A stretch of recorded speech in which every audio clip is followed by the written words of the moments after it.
So, hi! Magandang hapon po sa inyo. I hope you're okay. Kumusta po kayo?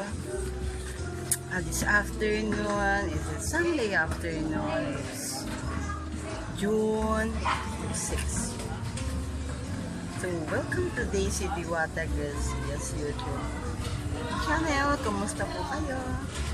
I hope maganda po yung inyong naging weekend.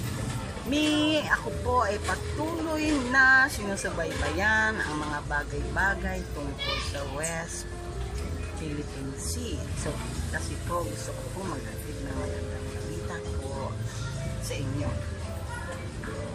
So, welcome to Diwata Garcia's YouTube channel. Bali-balita, what's up?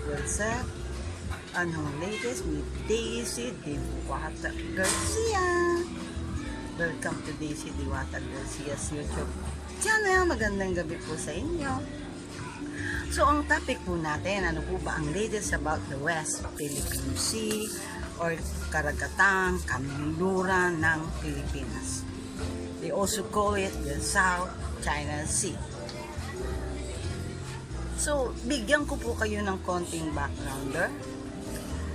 The first use of the term West Philippine Sea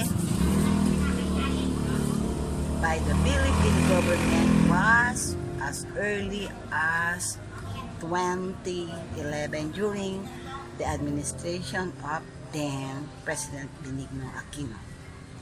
The naming West Philippine Sea was intended as a symbolic gesture to dispute China's sovereignty claim over the whole China Sea. So, ibig sabihin, ang sabi nila, gusto raw ang kinin ng China ang kabuuan ng South China Sea. Ferdinand Magellan was the first European to navigate the Philippine Sea in 1521. Wow, 1521 pa. Who named it Mar Pilipinas when he and his men were in the Mariana Island prior to the exploration of the Philippines. Then later it was discovered the other Spanish explorers from 2022. Bakit po napaka-importante ng West Philippine Sea? Bakit ang dami-dami pong country na gustong mag-claim ng kanilang rights over sa West Philippine Sea? I can still remember is Taiwan, Malaysia, Philippines. Meron din yung nabasa ko, yung sa Japan, na meron din silang rights over there na medyo inagaw din ata ng China. Yun po ang nabasa ko. Bakit po siya importante ang West Philippine Sea? Here in the Philippines, the West Philippine Sea epitomizes the rich marine diversity of this country. Napakayaman po ng West Philippine Sea. Rich in marine diversity, habitats not only provide the fishes, the natural resources that we need, and the livelihood for our fishermen to that fill Filipino fishing vessels, Filipino plates. So, talaga namang ang mga nahuhuli po ng ating mangingisda dito ay nilalapag sa ating hapagkainan. Napaka-importante po para sa ating mga kasama kapinoy ang pagkain na ilalapag sa mesa araw-araw. Kaya talagang dapat po natin ipaglaban po ito.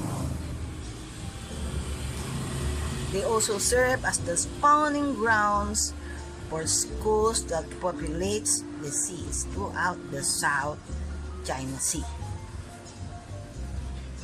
So, ang sabi nila, sino raw ba ang talagang may-ari nito?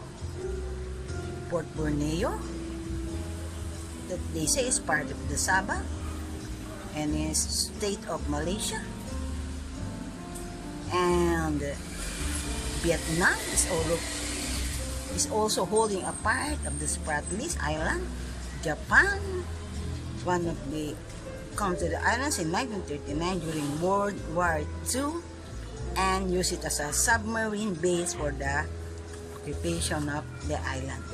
Ano-ano po ba ang major islands sa South China Sea? Taitu, Abra Island, Itu, Taitu Island, West York Islands, Spratlys Islands. 18 islands po ang nasa Spratlys Islands. South China Sea. Why does the Philippines claim the Spratlys Island? Bakit po tayo nagke-claim sa Spratlys Islands? Because the Philippines claims the Kalayaan Islands group on the assumption that after Japan renounced its title to the islands in the sea, in the San Francisco Treaty of Peace in 1951. So, ibig sabihin talagang dapat tayong mag-claim dito dahil tungkol po sa San Francisco Treaty of Peace in 1951. Nung panahon ng Japan, nung World War II pa pala to. So, bakit siya napaka-importante? Bakit kailangan? Siguro pag nakuha natin yung ating claims or party rito, bigla po magiging mas mayaman ng Pilipinas, right? It holds potentially significant but largely unexplored reserves of oil, natural gas. It is a productive place for area for world fishing. So lahat po, buong mundo po ay makikinabang dito. It is one of the busiest areas of commercial shipping traffic. So ang dami po, kaya po sila nagkakaproblema dito. Ang dami-dami pong nagnanavigate dito o kailangan dumaan dito because it is the busiest areas of commercial shipping traffic. Ang dami pong nagko-conduct ng business dito via seas.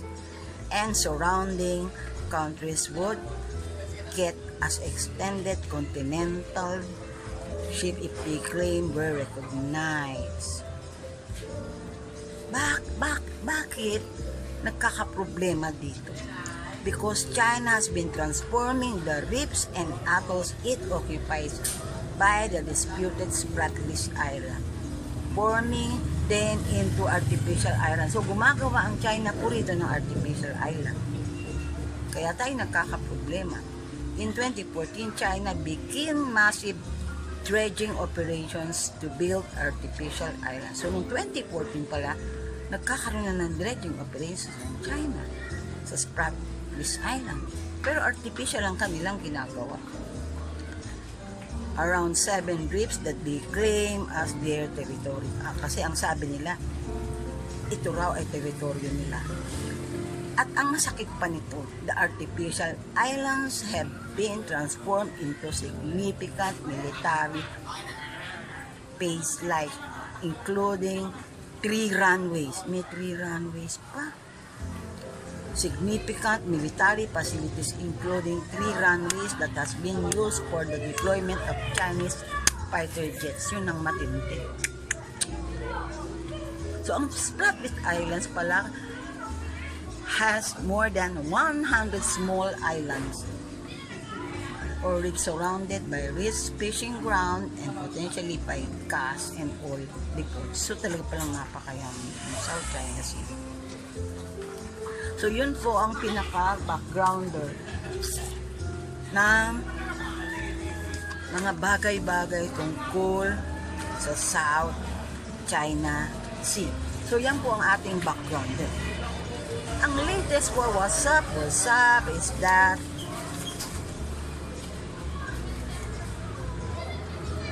last June 4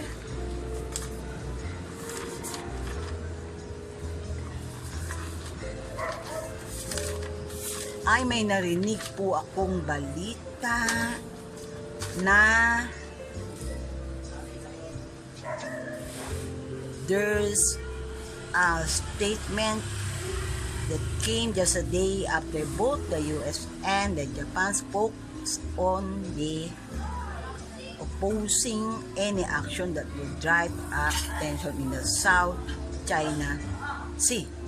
So ang US at Japan ay nagbigay na ng kanilang pahayag tungkol sa ginagawa po ng China, ng PRC tungkol po sa kapaligiran ng South China Sea. So last June 4, 2021, Rappler, Philippines, Japan Defense Executive expressed great concern. So nag-aalala na po ang Philippines at Japan over the South China Sea issues. According to Jane Baledo, Defense Secretary Philippine Sana and Japanese Minister Nobuo Kishi also agree to further strengthen the country's military ties. In the virtual meeting, the defense chief of the Philippines and Japan expressed grave concern over the recent Chinese activities in the South and East China Sea. So nag-aalala na po ang Philippines at Japan sa mga kasalukuyang pangyayari sa South China Sea. Defense Secretary Delphine Lorenzana and Japanese Defense Secretary agreed on Friday, June 4, that all parties involved in the maritime security issues in the region should uphold the principles of the freedom of navigation. So dapat may uphold ang principles of the freedom of navigation. In a bilateral defense relations of the two countries, in a bilateral meeting, all they had, it says that all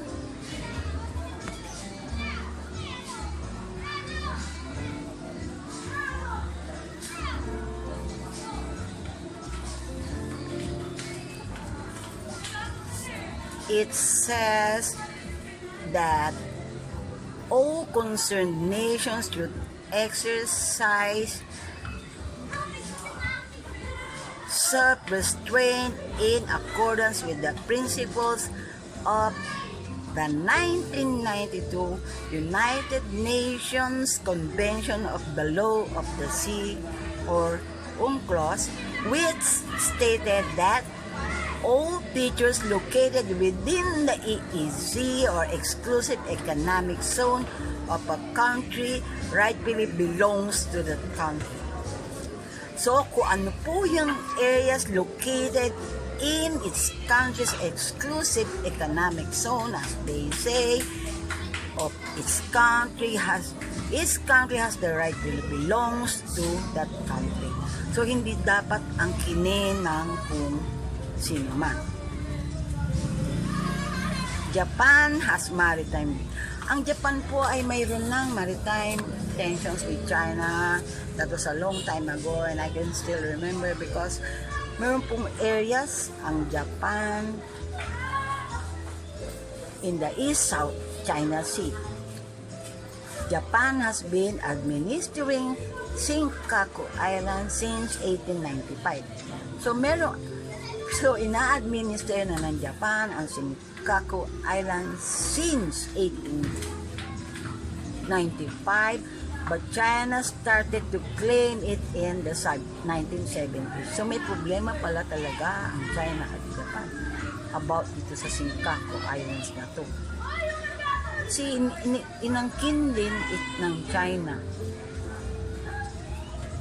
ang Senkaku Island from Japan in the year 1970s. Hanggang ngayon ay nasa mga kamay pa rin po ito ng China, kaya meron talaga sila. Japan helps in the continuous modernization of the AFP. So, tinutulungan tayo ng Japan sa kasalukuyan according to Lorenzana. The TC-90 aircraft donated by Japan is helpful in the military reconnaissance missions. So, nag-donate para sa atin ng China ng TC-90 aircraft which helps in the military's reconnaissance missions.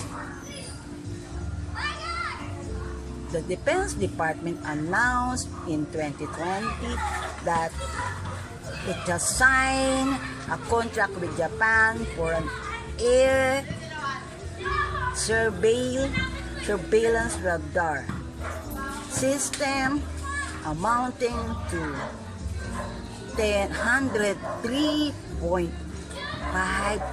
million. Wow!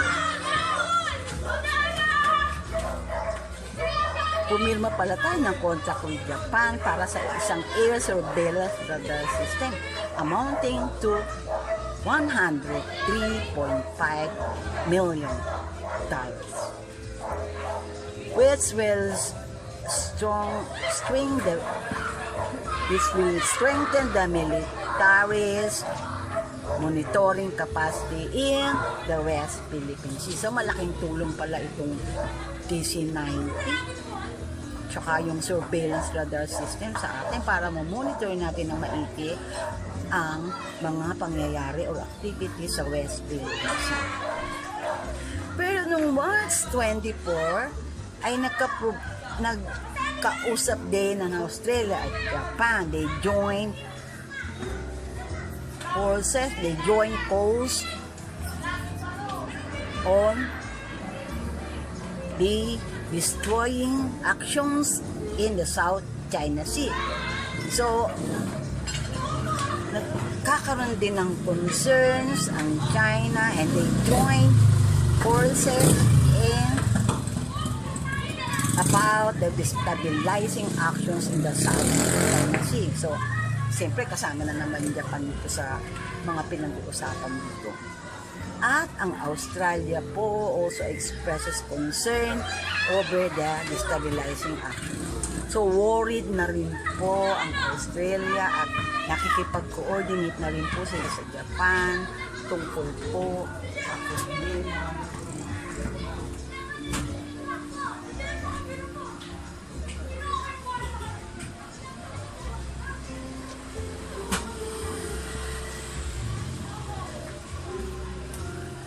Binuksan ko muna ang ilaw at madilim.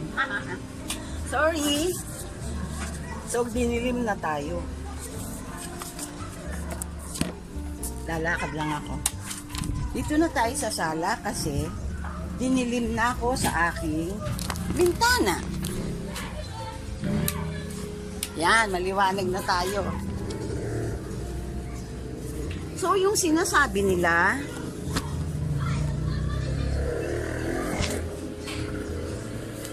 that Australia and Japan join course versus destabilizing actions in the South China Sea.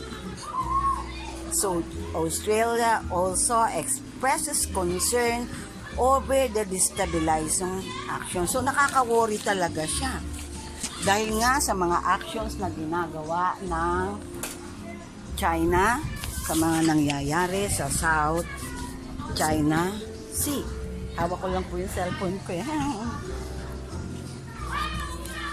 And, ito pa po ang balita.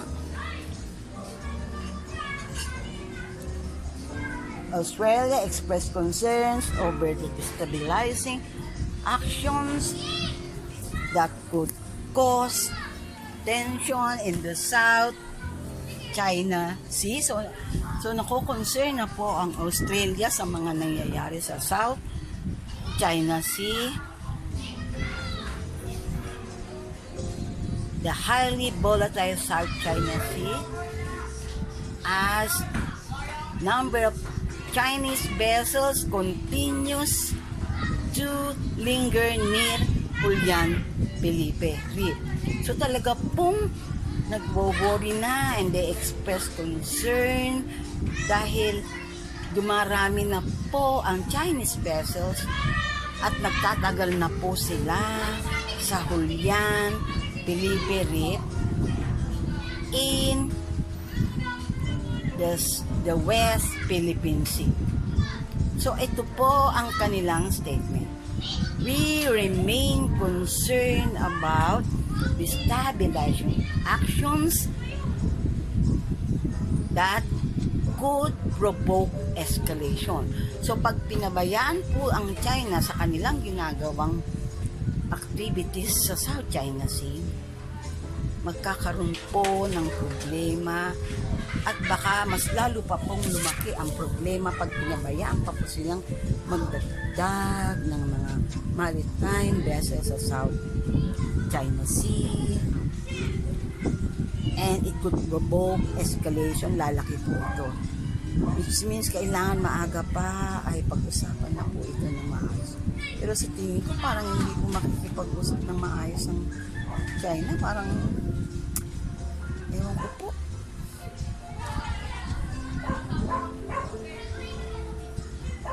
We remain concerned about destabilizing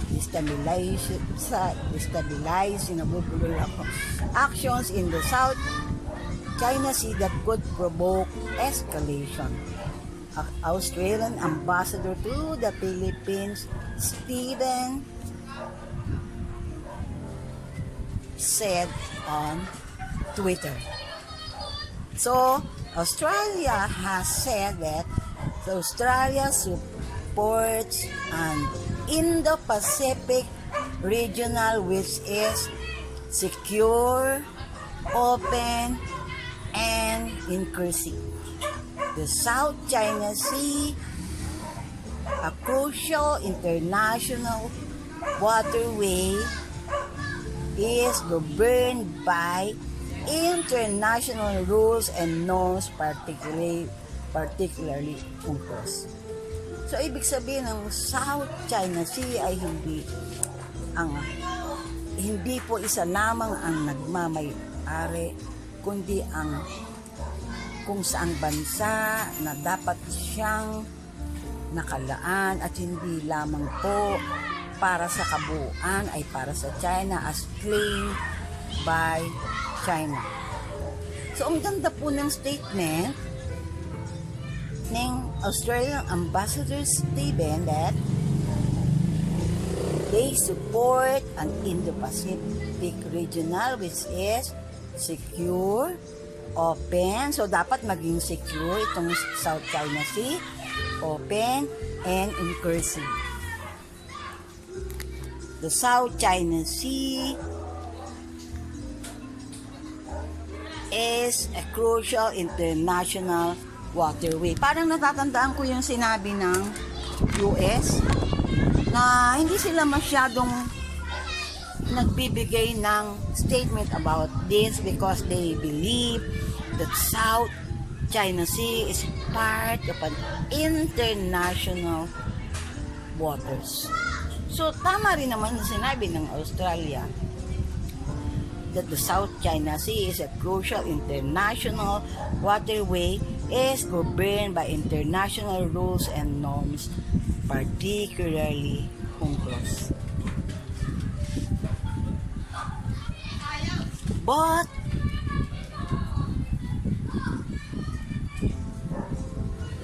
a statement came just a day after both the US and Japan spoke out on the issue, opposing any action that would drive up tension in the South China Sea, including the West Philippine Sea, with the South China Sea serves as directly related to peace and stability. So everyone believes that South China Sea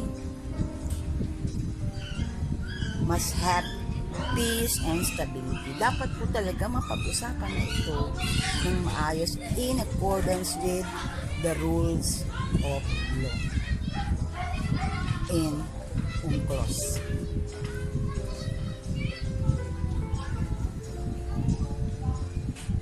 We support the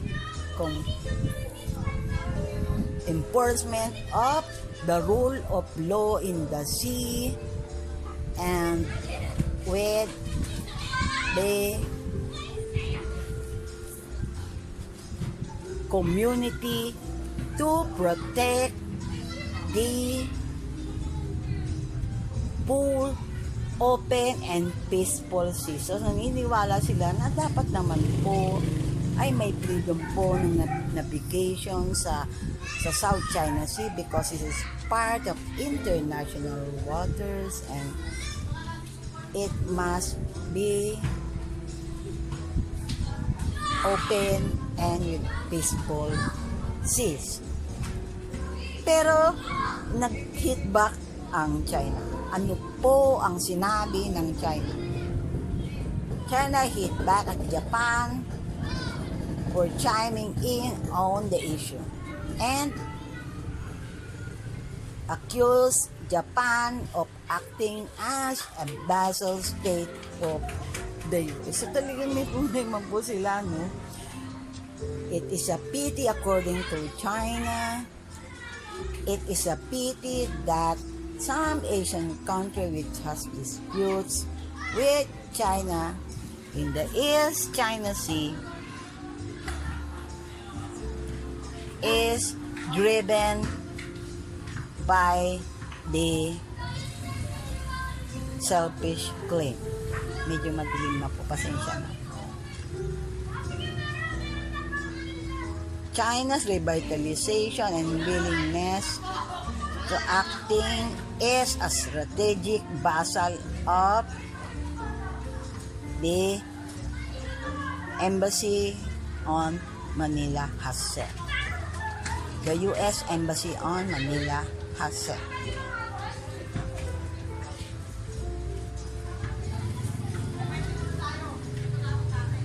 It is driven by the selfish claim by China's revitalization and willingness to stop to acting as a strategic vassal of the U.S., according to China's embassy on Manila. Further in this, U.S. backed the Philippines as ano ba yun?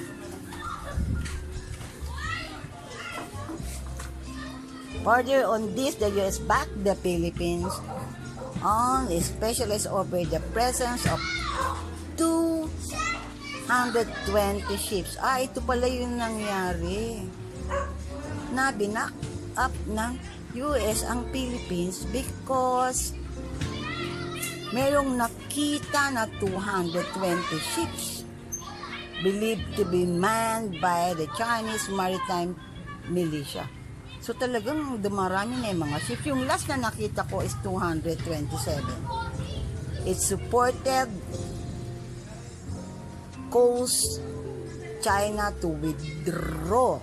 It supported calls of the Philippine embassy officials demanding China to withdraw its vessels believed to be manned by maritime militia. So, ang sabi po dito, the US, United States, stands in with our ally regarding concerns about the maritime militia vessels near Whitsun Reef.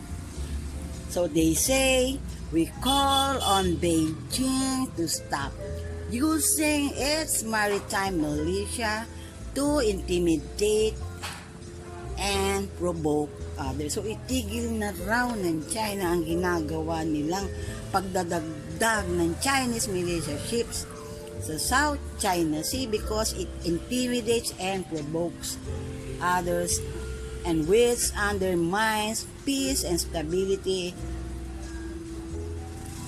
the State Department has said. So talagang napakarami na pong problema talaga rito sa West Philippine Sea, no? Busy po na tayo tayo at hindi po natin napapansin na napakalaki na po ng problema dito sa West Philippine Sea. Meron pa nga ako ulit yung natandaan po na parang sa Manila Bay ata, nagkaroon na rin ng mga ships doon na sabi nila nagpapahinga lang. Pero parang hindi na ho ata sila umalis. So, hindi ko po siya napalo. And the US condemns escalatory Chinese military flights of Malaysia and Taiwan. So, eto na. Pati sa Malaysia at Taiwan ay may problema na rin po sila sa China.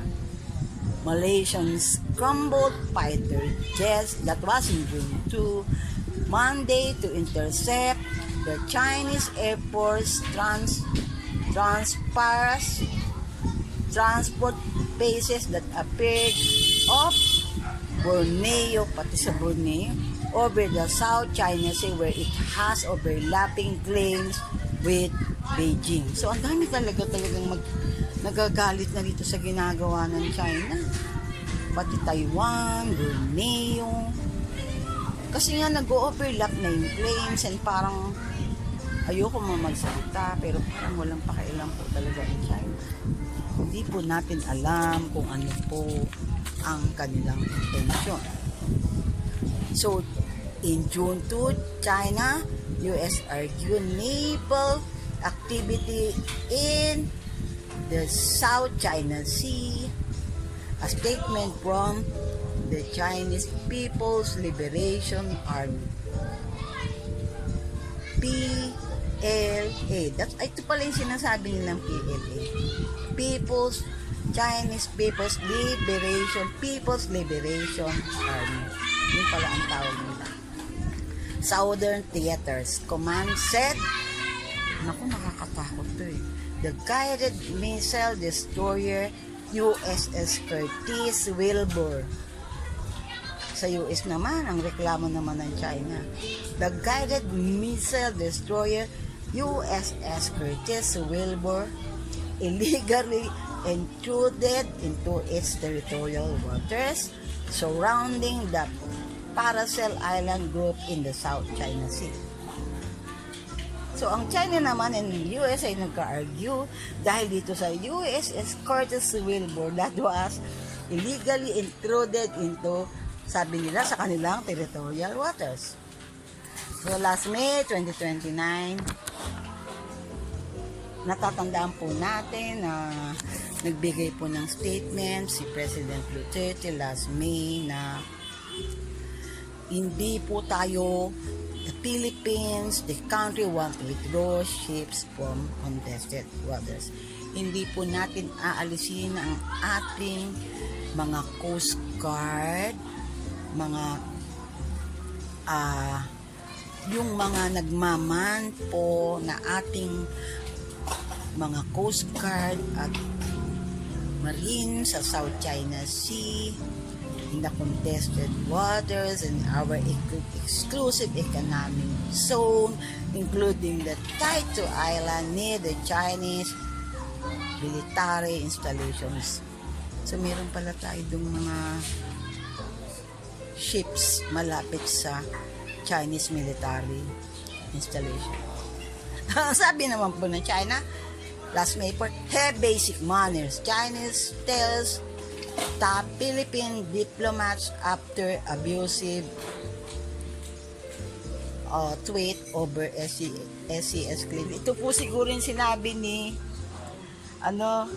Teddy Boy Locsin, na parang nabasa ko to na sinabi ni Teddy Boy Locsin na get out from the West Philippine Sea. Nabasa ko to eh.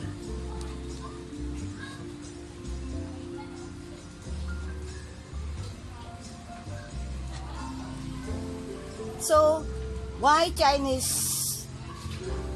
says latest drill hints at broader ambition? The PLA Southern Theater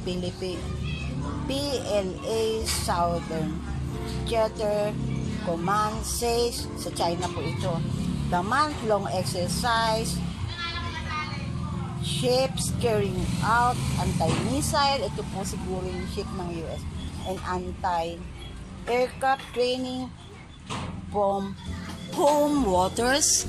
Andar ang electric pan ko. Ang init.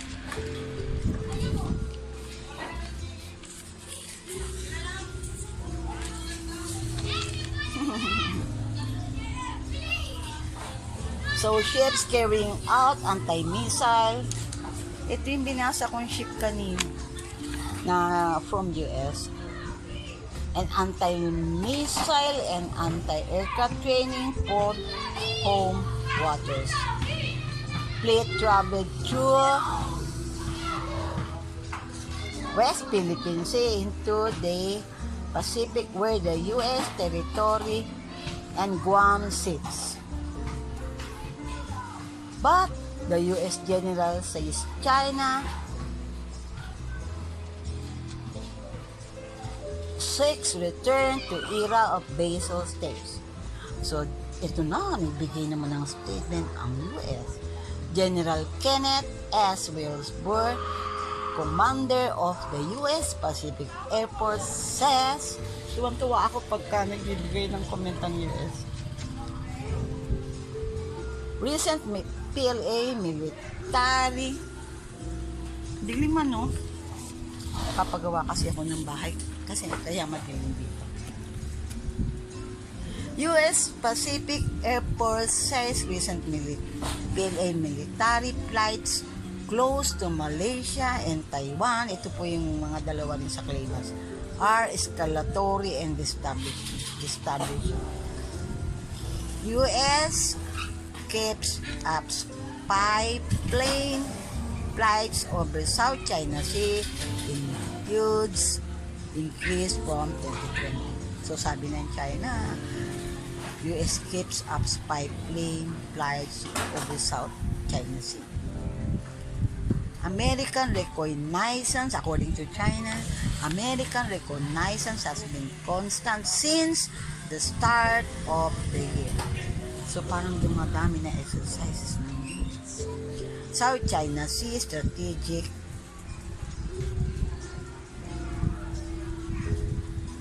initialized finds the US conducted strategic probing. Initialized finds the US conducted, so nag-conduct daw po ang US ng 7B to reconnaissance flights of the South China Sea in May,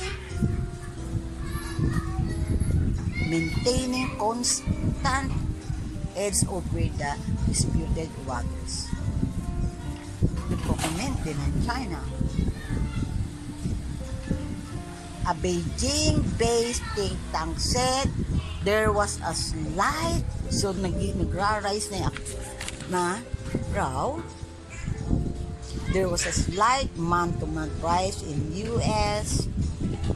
reconnaissance flight operations near the China's coast on May from 65 to April. Think tank previously reported record up spy planes operations over the disputed sea, numbering 70, so naging 70 na. January 2075 and February, the U.S. Navy operated 57 of the 72 in May. That was according to Reuters.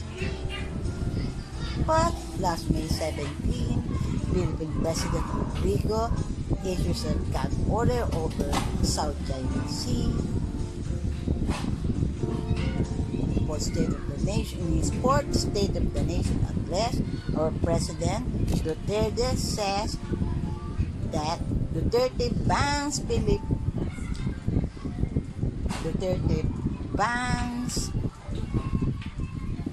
the continuous increase of maritime vessels in the South China Sea manned by Chinese militia men.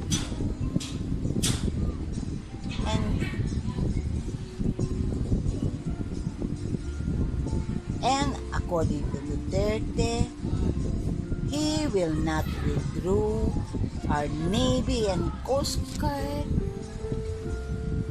boats patrolling the disputed South China Sea. So kami ba po napakarami ng balita, di po ba?